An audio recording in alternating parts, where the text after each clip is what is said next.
You know that feeling when you hear a knock at your door late at night? That moment of hesitation before you check the peephole. This story comes from a viewer named Sarah, and what started as an annoying disturbance turned into something she still can't explain to this day. She moved apartments 3 months ago, and she's never told anyone the real reason why. My name is Sarah Mitchell, and I lived in a small one-bedroom apartment on the 3rd floor of an old building in Portland, Oregon. Nothing fancy, but it was mine. Rent was $950 a month, neighbors were quiet, and I had just started a new remote job that kept me up late most nights. It was a Tuesday in September when it first happened. I remember because I had just finished a Zoom call around 11:45 p.m. and was making myself some cup noodles in the kitchen. The hallway outside was always quiet at that hour. Most of my neighbors were either elderly or worked early morning shifts at the hospital nearby. That's when I heard it. 3 knocks. Slow, deliberate. I froze mid-stir, listening. My apartment didn't have a peephole, just one of those old wooden doors with a chain lock. I wasn't expecting anyone, and DoorDash that late would have texted first. I walked slowly to the door, my sock-covered feet silent on the cheap laminate flooring. I pressed my ear against the wood. Nothing. No footsteps walking away. No voices in the hallway.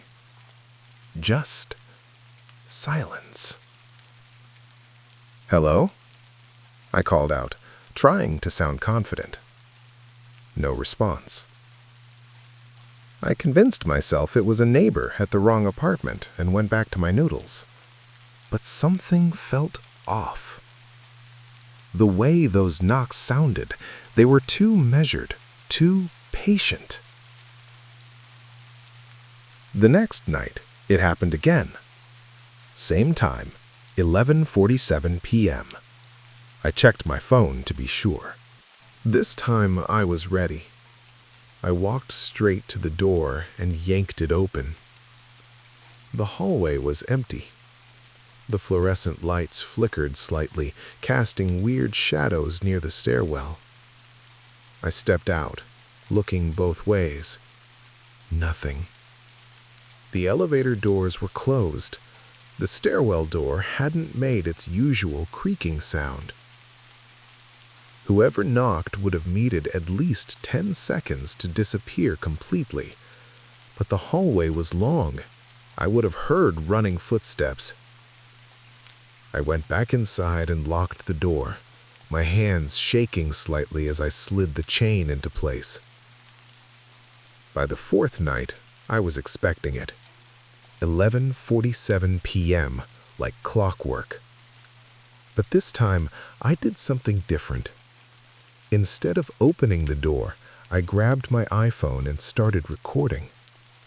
I stayed completely silent, barely breathing, waiting to hear footsteps or any sound of movement. 20 seconds passed. Then I heard it, soft, like someone shifting their weight from one foot to another. They were still standing there. My heart was pounding so loud I thought they could hear it through the door. I wanted to yell, to demand who they were, but something stopped me. Some instinct told me that engaging was exactly what they wanted. I stood there for 5 full minutes, phone recording, neither of us making a sound. Finally, I heard the faintest sound. Shoes on carpet, moving away slowly. Not rushed, not scared of being caught. Just leaving. I checked my phone recording the next morning. You could hear the knocks clearly, the silence, my breathing, and then, right before the footsteps, there was something else. Breathing. Not mine. It was too close to the door mic. Slow, steady breathing. Someone had been standing there, inches from my door, waiting. I stopped answering the door entirely. I put in AirPods at night, blasted music, tried to ignore it.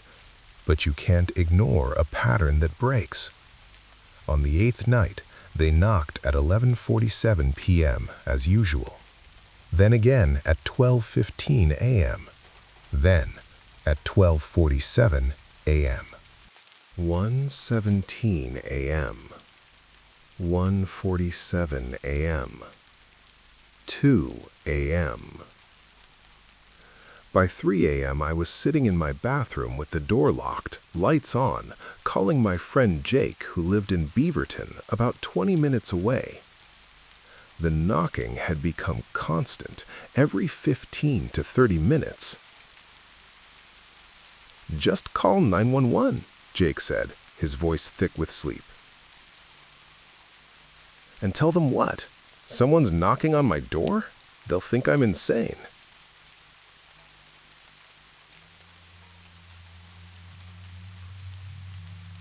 But then the knocking stopped. Complete silence. I waited in that bathroom until sunrise, too terrified to come out. When I finally opened my apartment door the next morning to go grab coffee, there was something on my doormat. A small piece of paper, folded once. My hands trembled as I picked it up and opened it. Inside, written in neat handwriting, "I know you're listening." I moved out 2 weeks later. Broke my lease, lost my $950 deposit, didn't care. I never told my landlord the real reason, just said I got a job offer in Seattle. But here's the thing that still keeps me up at night. Before I left, I asked Mrs. Chen, the elderly woman who lived across the hall in 3B, if she'd noticed anything strange. She looked at me with this odd expression and said, "You mean the knocking? Oh, honey, that's been happening in this building for years.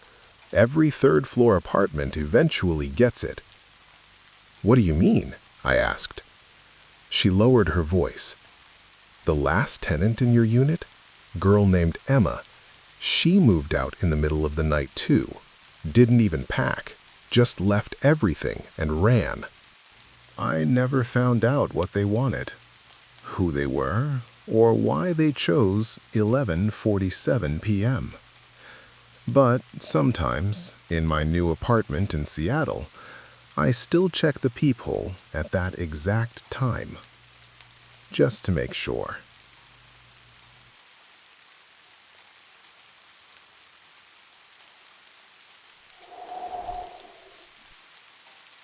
This story was sent in by a viewer named Evan, who swears it changed the way he looks outside at night. He lived in a quiet suburban neighborhood where nothing serious ever happened, until someone started standing at the end of his driveway every night, just watching his house. My name is Evan Clark, and in 2022, I was living alone in a rented single-story house in a small town outside Columbus, Ohio. It was one of those calm neighborhoods with mailboxes lined up in a row and motion sensor porch lights that were more annoying than useful. I worked late doing IT support from home, usually shutting down my computer around midnight. My living room sofa faced a big front window that looked out onto the street. Most nights, I'd sit there with Netflix on, scrolling my phone. It was the kind of area where people walked dogs, kids rode bikes, and nothing ever really stood out. That changed in late October, on one of those nights when the air feels too still. It was just after 12:30 a.m. I remember because the next episode countdown had just started on my TV. Out of habit, I glanced toward the front window. The blinds were tilted just enough that I could see part of the street through the gaps. That's when I noticed him. At first, I thought it was just a shadow from a passing car, but there was no car. A figure was standing at the very edge of my driveway, where the concrete met the street. Not close, not trying to hide, just standing there, facing my house. I leaned forward, squinting through the blinds. He was wearing a dark hoodie with the hood up, hands at his sides. The street light behind him made it impossible to see his face. He wasn't moving. He wasn't on my property technically, so I told myself he was just some drunk guy or a neighbor on a call. I muted the TV to listen. No talking, no footsteps, just the faint hum of the streetlight and my own heartbeat in my ears. After a minute or two, I stood up and went to the door, keeping it locked, peeking through the small decorative window beside it. He was still there. Same spot, same posture, staring. I thought about calling the non-emergency police number, but by the time I grabbed my phone and looked again, he was gone. No car doors, no footsteps on gravel, just an empty street. The next night, I forgot about it, until 12:32 a.m. I glanced at the window. He was back. Same spot, same distance, same stillness. This time, my stomach dropped. I turned off the TV, hoping he couldn't see inside clearly. I crouched near the window, lifting one slate of the blinds with my finger. He didn't move. Not an inch. It was like he knew I was looking, but didn't care. I waited there for 10 minutes. My legs started cramping. Finally, a car turned onto the street at the far end. Its headlights swept past him. In that brief light, I saw his face for half a second. He wasn't wearing a mask. He wasn't smiling. His expression was completely blank, eyes locked on my house. No curiosity, no recognition, just focus. As the car passed, the light moved on, and he turned around casually and walked away down the sidewalk, like he'd just finished some kind of routine. By the fourth night, I wasn't sleeping. I sat in the dark with the TV off, watching the digital clock on my cable box crawl toward 12:30 a.m. At 12:31, my porch motion light flicked on by itself.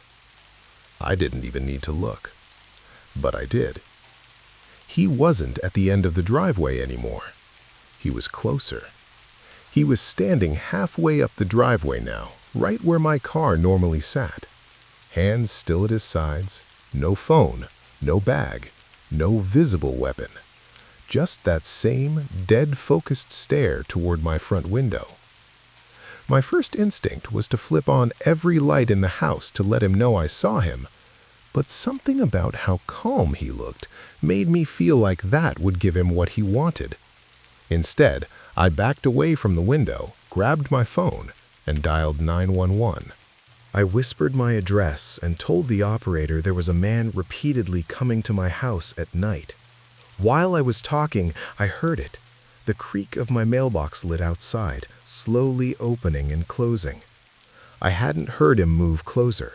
The driveway was gravel at the edges. There should have been noise. The dispatcher told me an officer was on the way.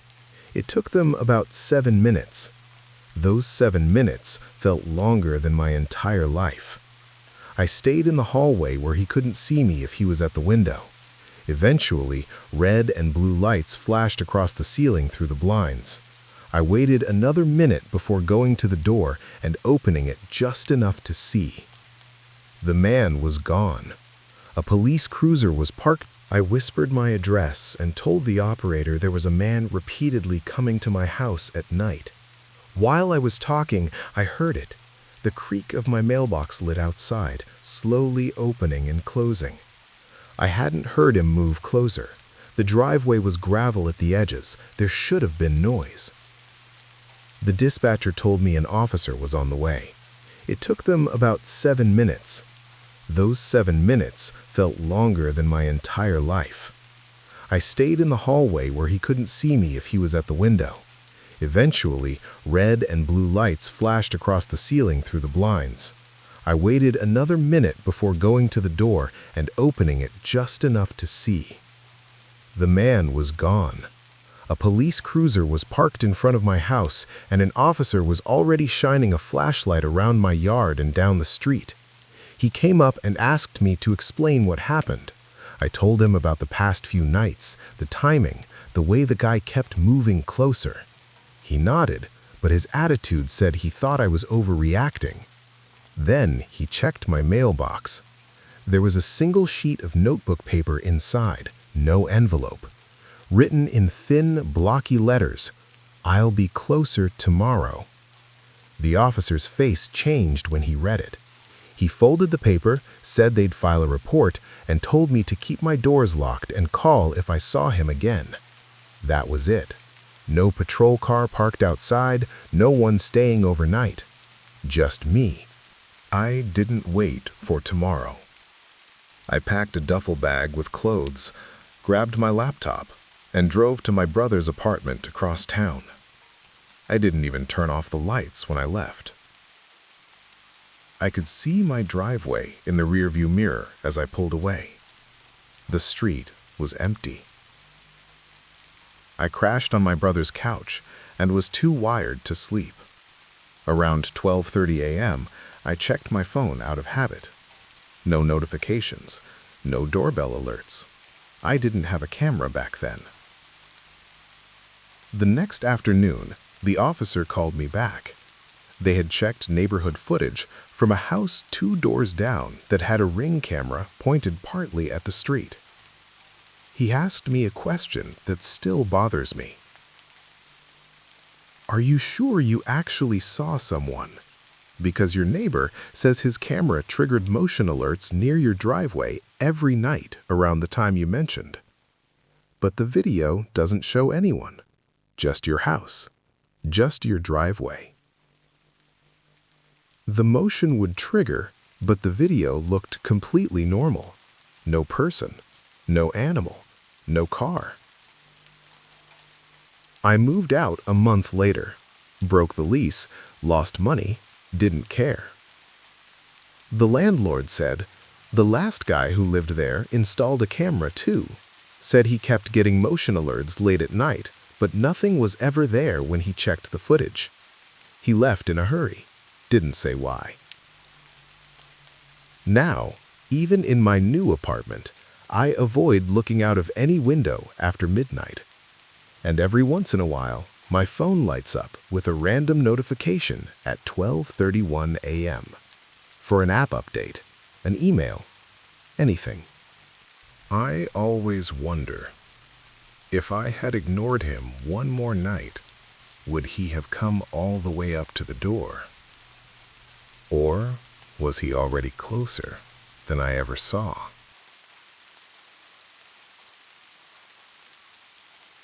This next story is from a woman named Lena, who worked the night shift at a small motel off the highway in Arizona.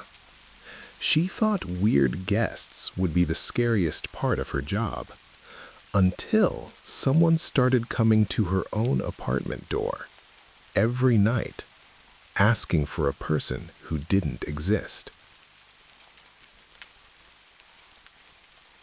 My name is Lena Torres, and in 2021, I was living in a small second-floor apartment in Phoenix, Arizona. It was a basic complex, off-white stucco buildings, a cracked parking lot, and a pool that always seemed to be under maintenance. I worked nights as a front desk clerk at a budget motel about 15 minutes away off I-10. Because of my schedule, my morning was everyone else's late afternoon. I usually got home around 1:30 or 2 a.m., made a snack, and went to bed around 3. The building was mostly quiet at that hour. You'd occasionally hear someone's TV or a dog barking, but that was it. The first knock came on a Sunday night, right after I'd closed my laptop from watching some YouTube videos in bed. It was 2:41 a.m. I remember the time exactly because I checked my phone, annoyed. 3 slow knocks echoed down the hallway outside my door. Not banging, not urgent, just deliberate. I figured it was a drunk neighbor at the wrong apartment. It happens. People park in the wrong spot all the time in those complexes.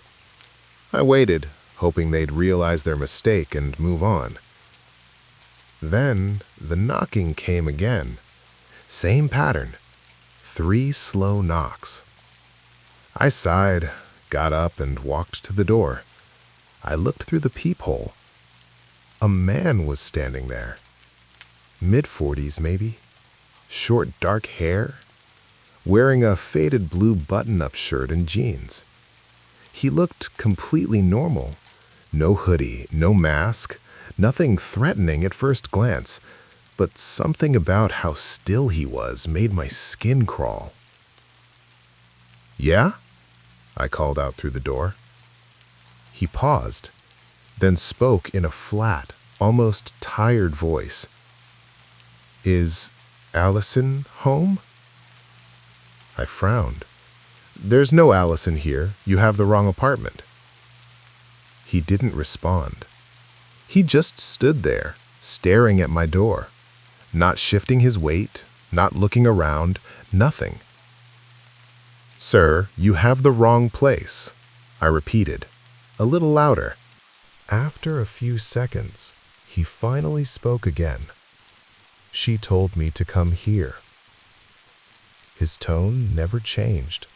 It didn't sound angry or confused, just certain. "Well, she gave you the wrong address," I said, backing away from the door. "You should leave." I watched through the peephole.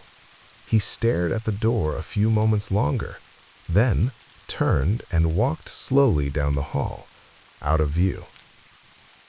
I went back to bed feeling unsettled, but I wrote it off as some awkward interaction. The next night, at 2:41 a.m. exactly, the knocking came again. 3 slow knocks. My heart dropped as soon as I heard it. I hadn't told anyone about the night before. I hadn't posted anything, hadn't mentioned it at work, but the timing was identical. I crept to the door and looked through the peephole.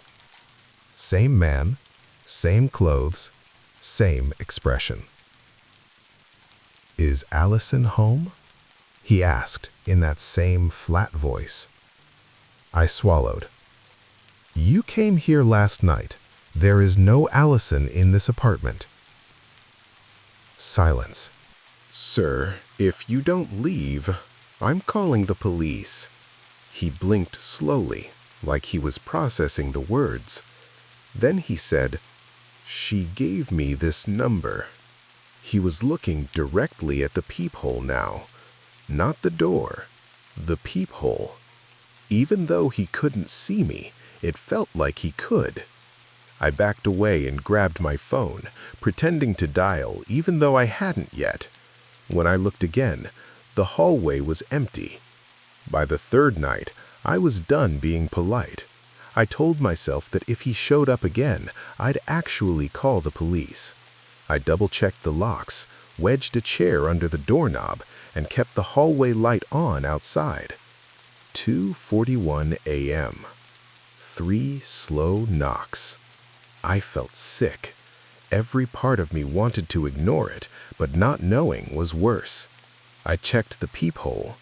He was closer, standing a little nearer to the door than before, like he had shuffled a few inches forward. Same shirt, same jeans. It was like he hadn't changed clothes in 3 days. Before I could say anything, he spoke. "Can you tell Allison I'm here?"